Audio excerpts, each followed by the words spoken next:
transportation is a big deal. And since transportation is a big deal, we decided to talk to someone who's a big deal in transportation policy. I'm Transportation Secretary Pete Buttigieg. On top of all of that data, we also know the pandemic has dramatically changed where we live and where we work in ways that are less equitable. I asked Secretary Buttigieg what lessons the federal government's taken from all of this.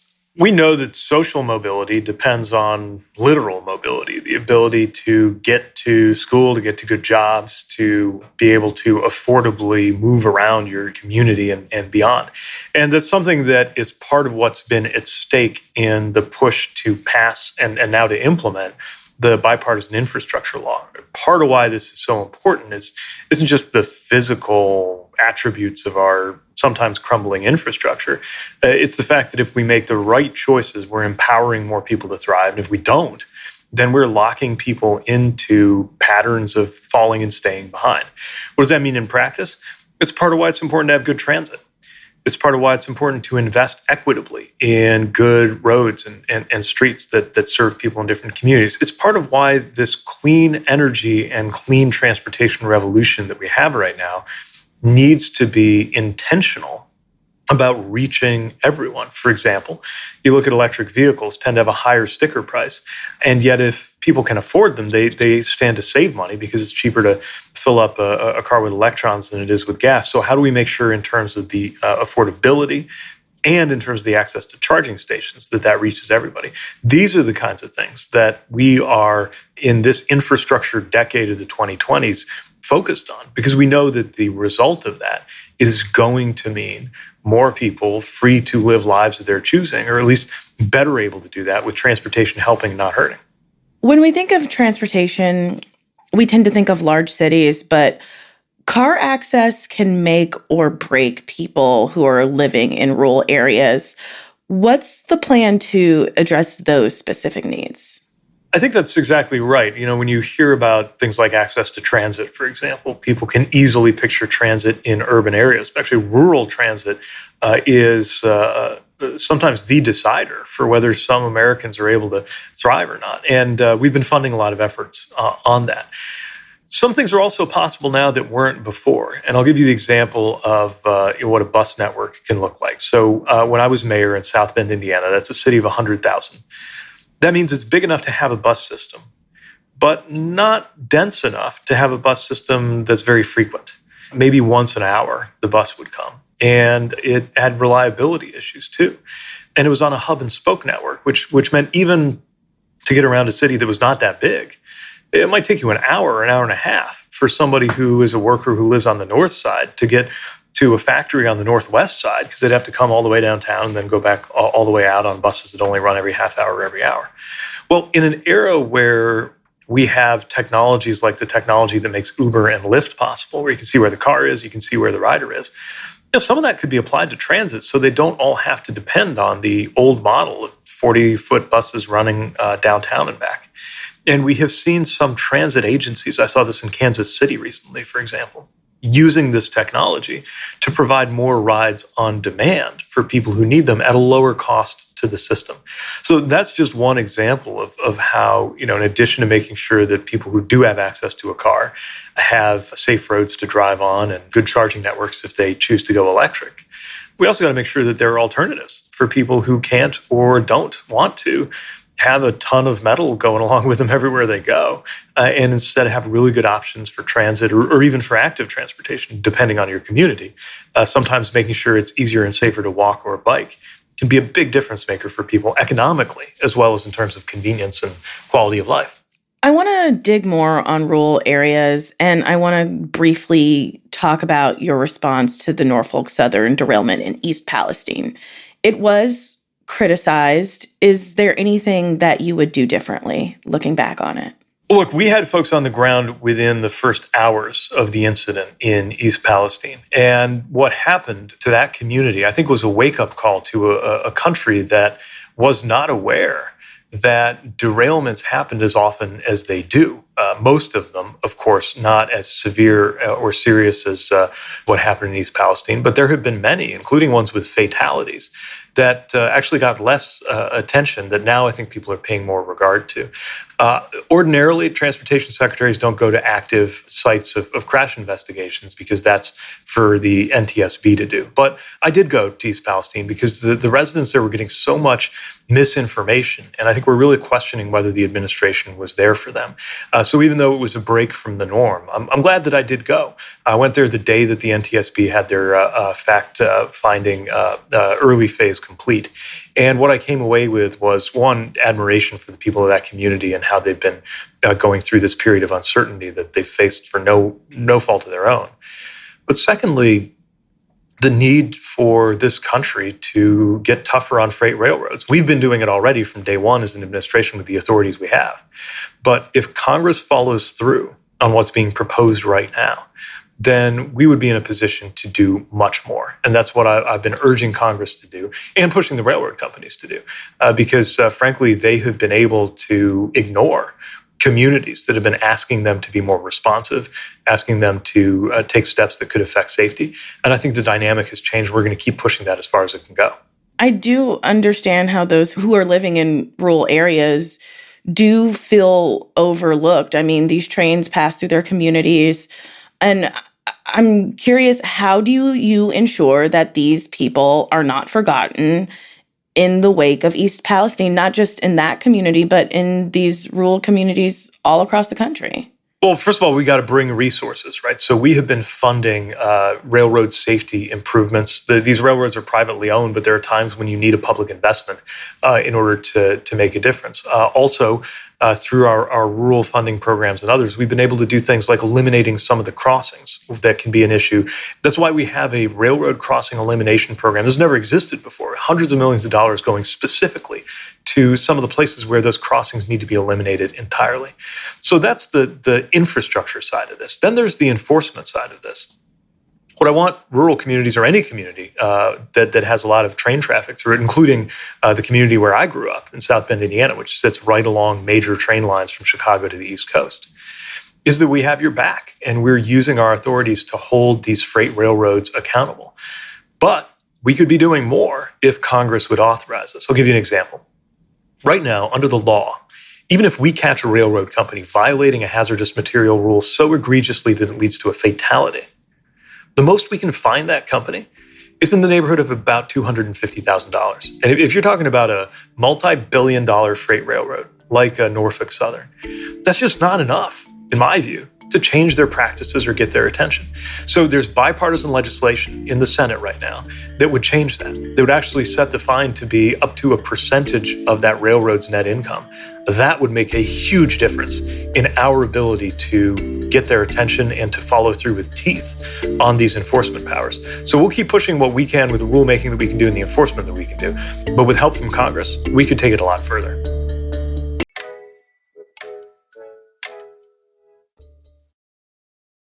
And we're back. Secretary Buttigieg, there's a debate going on around public transportation between people who want systems to spend money to make riding public transit cheaper. Like in Philadelphia, there's a proposal that would allow low-income people to ride for free. And tentatively in DC, by the summer, we could all be riding the bus for free. On the other hand, there are those who argue that money should be used to improve services and make it more reliable and frequent rather than getting rid of those fares altogether. Where do you stand when it comes to this conversation? I think the honest answer to your question, though, is the jury is still out a little bit. And what I mean by that is we need to see more of the data that comes back through some of these efforts for fare-free transit. There's an active debate with a lot of really important points being made on both sides. Those who view a transit fare as something that is a real barrier. If you multiply it by every day somebody's got to go to work. And others who think the best thing you can do, especially for low-income or vulnerable transit users, is to make sure that the service is more reliable and more frequent. And there are cases where you really do have a choice to make as a transit agency with a given dollar. Are you going to invest it in free fares or are you going to invest it in some kind of service improvement? Now, That's not always as straightforward as it sounds, because sometimes you do the free fare, you get more ridership. That actually leads to more revenue through different patterns. Another way that some communities seek to split the atom is means testing, so that lowest income riders can get free fares. But that can be complicated to implement. But this is the exact reason why we're not trying to dictate any of that from here at the US DOT. We are closely watching these pilot programs, though, around fare-free transit to see what the results are and to see how that compares to the other strategies transit agencies are attempting. Transit agencies are under huge pressure right now. Post-COVID commuting still has not reached a stable, permanent new normal, in my view. We've seen a lot of recovery, but not back to what it was like in 2019. And yet we know that transit is more important than ever, especially for those who count on it every day. And whether you ride transit or not, you benefit from transit in every respect, from the essential workers who you count on who get to their jobs through transit, to the fact that if you're driving a car on the road, every person who's on transit means a car that's not on the road. It means less congestion for drivers. So it really is a win-win. To say nothing of the safety benefits, because transit ultimately has better safety outcomes than single occupancy vehicles, for sure. And the environmental benefits, which are huge. Matter of fact, one of the things in all of this legislation that's going to make the biggest difference for climate is just support for good, better transit. Even in cities, people don't always have access to transit.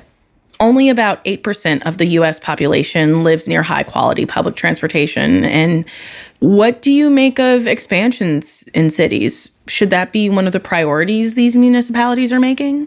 I think the right answer is going to look different from city to city. In some places, it's got more to do with making the service you've already got can be more frequent and more reliable. But yeah, there are other places where expansion could make a huge difference. I'll give you just one example. In Chicago, there's a neighborhood in South Chicago called Roseland. And that neighborhood, within the city limits of Chicago, has folks who can take an hour, almost an hour and a half, to get to downtown Chicago to work.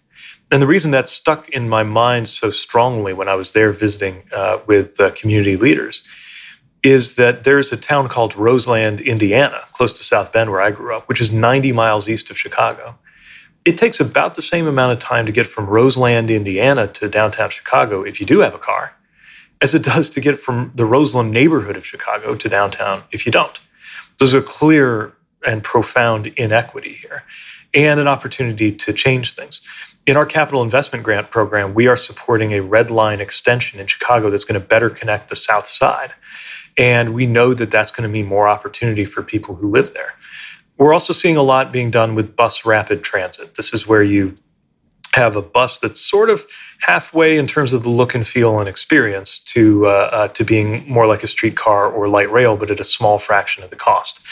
Even in DC, in our neighborhood in DC, we're starting to see some of the infrastructure and the platforms be put in, as well as dedicated bus lanes, so that when it runs more efficiently. That can be a solution in a place where maybe it doesn't make sense to dig a whole new subway or put up a whole new rail line, but it makes all the sense in the world to make sure that the buses are more convenient and more reliable, so that people, whether they have a car or not, choose and rely on them in a way that's going to help them get to where they need to be.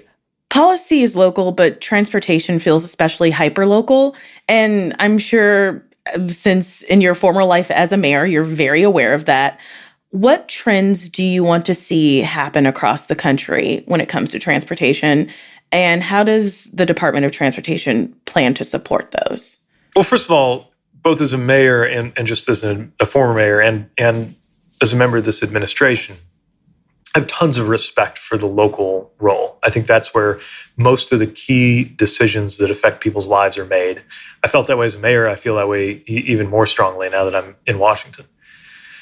So we want to empower local leaders and local communities to get things done. By the way, one thing that I wish more local residents, people around the country, understood is that most of the decisions about most of the money coming out of this infrastructure law are going to be made closer to home, which means you might be more empowered than you think to do something about it, in the sense of showing up at a city council or getting involved in state decision-making, as well as the work that we're doing at USDOT. There are lots of things I would like to see happen on an accelerated basis in communities around the country. I'd like to see more attention to safety, to those road designs, including what's called complete streets. which is a strategy for making sure that across a streetscape, pedestrians, bicycles, wheelchairs, cars, trucks, and buses, and for that matter, small businesses, can all coexist peacefully because you're managing those spaces in a smarter, safer way. I'd like to see more of an acceleration in getting people access to the benefits of having electric vehicles. They've been viewed historically as a very urban and very, I think, elite early adopter kind of thing. But actually, 2/3 of Americans have charging infrastructure already, whether they realize it or not. And what I mean by that is if 2/3 of Americans have a garage or a carport and you can charge an electric vehicle, maybe not as fast, but you can do it with a plug in the wall. And most of those Americans, or at least a higher rate of those Americans, live in rural areas. So they actually are well positioned to benefit. But then that means in urban areas where you got multifamily buildings, where there's not enough wealth for it to make sense yet and be profitable for a private company to put in a charger, we got to help speed up that process. So these are all things that need to happen locally, but that we are working to support federally. And it goes back to what I often say, that the answers aren't going to come from Washington, D.C., but more the funding should. And as we're encouraging communities to take these steps, we're also funding communities to take these steps so that they can match their local vision with some of these national projects that we're all sharing in together. You mentioned how mass transportation can help when it comes to road safety, and I briefly want to touch on road safety. Car crashes are a leading cause of death here in America. And last year, they were up. Over 9,500 people died in traffic crashes in the first quarter of the year alone. What are some policy solutions? How do we fix this other than, hey, everybody drive better? We should all be up in arms about roadway deaths in this country. As you said, about 10,000 people a quarter. That means about 40,000 people a year, which, by the way, is roughly equivalent to the number of lives we lose to gun violence in this country. And I think precisely because it happens so often, there is an attitude that it's inevitable. It's not. There are not just other countries, but certain places within the US that have dramatically lower rates of roadway deaths.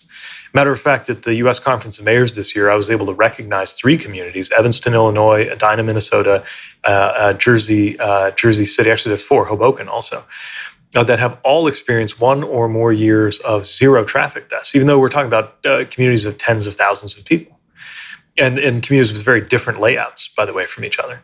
So we know it can be done. Our strategy has 5 elements: safer roads, safer vehicles, safer drivers, safer speeds, and a better standard of post-crash care. So when you do have a crash, the emergency response is in a position to make it less likely to wind up as a fatality. And we have to do all 5 of those things. And we have to do it partnering with every kind of player, from a city council thinking about a street project to cell phone companies that can help make sure that there's less distracted driving. Some of it is behavioral, for sure, the choices that the drivers make, but a lot of it's design.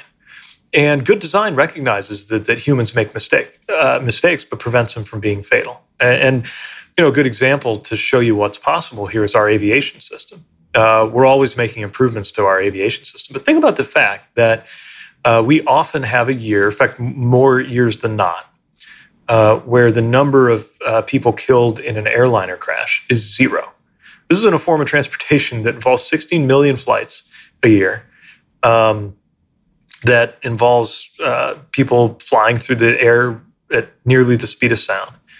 And almost every single time, you have a perfectly safe arrival and return, and in a way that is just completely different from what we have on our roadways. So we know that if we have the right attention, the right systems in place, and the right safety checks, we could be saving so many lives. The recent rise appears to be plateauing. That's what we're seeing in the data that just came out. Stopping the rise is step 1, but our goal, of course, is to reverse the rise and to move towards 0.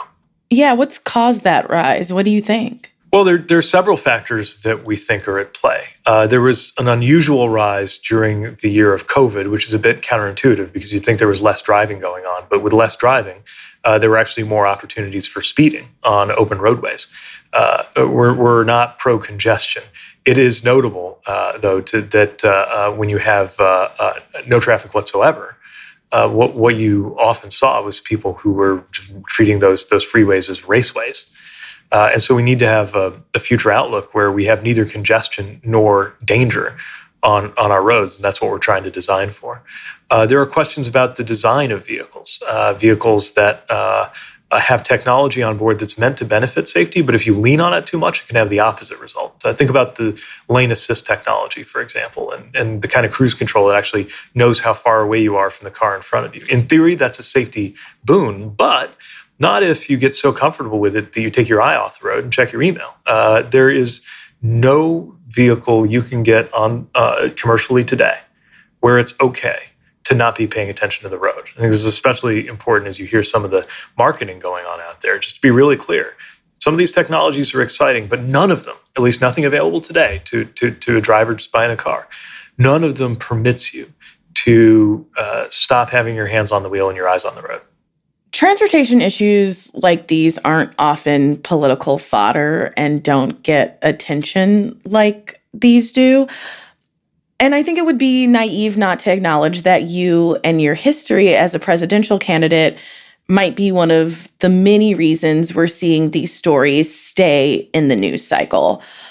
How do you plan to leverage that attention, both when it comes to transportation policy, but also when it comes to the future of your career? Well, what I try to make sure of every day is that if my profile is a little different than most transportation secretaries, that's something that at the end of the day, we shape for the benefit of the agency's ability to meet its mission.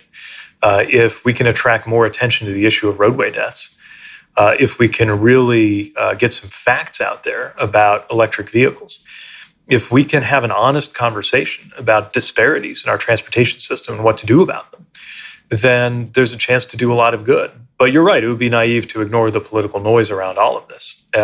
What I'm working to do is to cut through all of that. Something like saving Americans money and the consequences of pollution and creating good paying jobs with electric vehicles, there should be nothing Republican or Democrat about that. I would argue the same about our efforts to reconnect communities that have been divided by decisions around where a railway or roadway went in the past. I think when you do that reconnecting, it makes nobody worse off, and it makes a whole lot of people better off, and it makes for a more fair and equitable transportation system. So these could and should be unifying.